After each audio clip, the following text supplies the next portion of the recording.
Fatima Shirazi homemade product इस्तेमाल करने से 1 मंथ में 10 kg तक आप अपना वजन कम कर सकते हैं।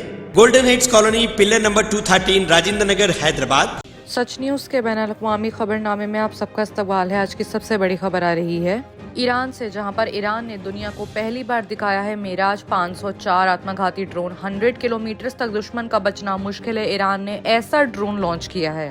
रूस यूक्रेन के बीच ईरान की शक्ति प्रदर्शन करना शुरू कर दिया है। ईरान के इस्लामिक रिवोल्यूशनरी गार्ड कॉर्प्स ने एक नए कैमिक्रोज जोन को मंडे को पहली बार दुनिया के सामने रखा। ये ड्रोन 100 किलोमीटर से ज्यादा दूरी तक हमला और रेकी करने में सक्षम है। इस ड्रोन के अंदर विस्फोटक यानी बम लगे होते हैं जो कि खुद को टकराकर उसे बर्बाद कर देते हैं। कई साल के अंतर्राष्ट्रीय पाबंदियों की वजह से ईरान विदेशों के हथियार नहीं खरीद पाया, जिसके बाद उसने स्वदेशी तौर पर बड़ी तादाद में हल्के ड्रोन की सीरीज को विकसित करने का काम किया है। इनमें से कोई छोटे और धीमी गति से उड़ने वाले टोही ड्रोन से लेकर मिलिट्री, टैक्टिकल और लंबी दूरी तक उड़ान भरने वाले सक्षम जेट इंजनों के लैस भी हैं। ऐसे में 2.5 किलोग्राम बम के साथ 100 किलोमीटर तक भर सकता है ये उड़ान। इराज के इस नए ड्रोन का नाम है मेराज 504। इस ड्रोन की पहली तस्वीर को ईरान की सरकार न्यूज एजेंसी तस्नीम ने जारी किया है। अगर अब बात हम अमेरिका की करें तो अमेरिका के आयोवा में स्कूल के बाहर गोलीबारी में एक शख्स की मौत हो गई और 2 लोग घायल हो गए हैं। ईस्ट हाई स्कूल के मैदान पर पीड़ितों को लगी गोलियां पास से गुजर रहे एक वाहन से चलाई गई हैं। ट्रांसपोर्टेशन ने उस गोलियों को चलाया, लेकिन अब तक उसकी आइडेंटिटी सामने नहीं आई है। लेकिन इस मामले में एक शख्स को हिरासत में ले लिया गया है। अमेरिका के आयोवा में एक स्कूल के बाहर गोलीबारी में एक शख्स की मौत हो गई और 2 लोगों के घायल होने के बाद वहां पर हाहाकार मच गया। डेस माइनस पुलिस ने मंडे को एक प्रेस विज्ञप्ति में बताया है कि ऐसा लगता है कि ईस्ट हाई स्कूल के मैदान पर पीड़ितों को लगी गोलियां पास से गुजर रहे ट्रांसपोर्टेशन से चलाई गई हैं। एक संगति को हिरासत में ले लिया गया, लेकिन उस पर तत्काल कोई इल्जाम नहीं लगाए गए हैं। सोर्सेज की माने तो सोर्सेज ने सार्जेंट पॉल पॉरेजिक के हवाले से बताया कि स्कूल के मैदान पर मंडे दोपहर को गोलीबारी के बाद एक संगति को हिरासत में लिया गया है। पुलिस ने बताया कि अभी ये जानकारी नहीं है कि जिन 3 किशोरों को यानी 3 लोगों को गोली लगी है वो स्टूडेंट्स थे या नहीं। उन्होंने कहा कि ये दुखद है कि हमारे बच्चे अस्पताल में हमला क्यों किया गया है, इस संबंध में अभी तक कोई जानकारी नहीं मिल पाई है।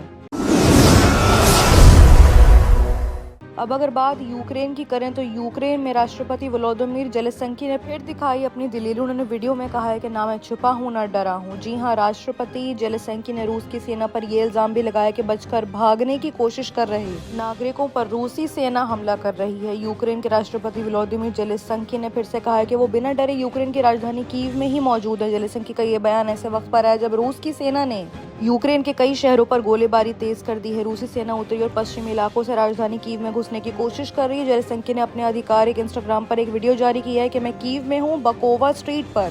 मैं छिप नहीं रहा, ना मैं किसी से डरता भी नहीं हूँ। उन्होंने कहा कि वो देशभक्ति के लिए लड़े जा रहे युद्ध को जीतने के लिए जो हो सकेगा वो करेंगे। वोलोदिमीर ज़ेलेंस्की कॉमेडियन रह चुके हैं। रूस और पश्चिमी ताकतों में शीत युद्ध के बाद सबसे गंभीर तनाव के बीच वो यूक्रेन के राष्ट्रपति पद पर अभी भी मौजूद हैं। रूस ने जब 2 हफ्ते पहले यूक्रेन पर हमला शुरू किया तब से बताया गया है कि 45 साल के नेता की हत्या की 3 बार कोशिश हो चुकी है। यूक्रेन अधिकारियों की पूर्व सूचना मिलने के बाद इन प्रयासों को पूरी तरह से फेल किया जा सका। राष्ट्रपति ज़ेलेंस्की ने रूस की सेना पर यह इल्जाम भी लगाया है कि बचकर भागने की कोशिश कर रहे स्टूडेंट्स, स्कॉलर्स, कॉलेजमेट्स पर, नागरिकों पर रूस सेना अपना हमला कर रही है।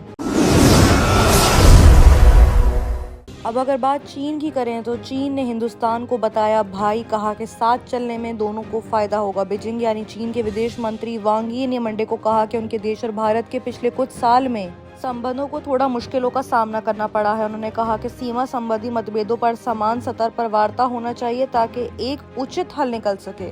वांग ने उम्मीद जताई है कि चीन और भारत परस्पर संघर्ष के प्रतिद्वंदियों के बजाय पारस्परिक सफलता के भागीदार होंगे। चीन के सांसद सदर पर इतर वांग ने कहा है कि चीन हिंदुस्तान संबंधों में हाल ही के वर्षों में मुश्किलें जरूर रही हों, लेकिन इसको ठीक किया जा सकता है।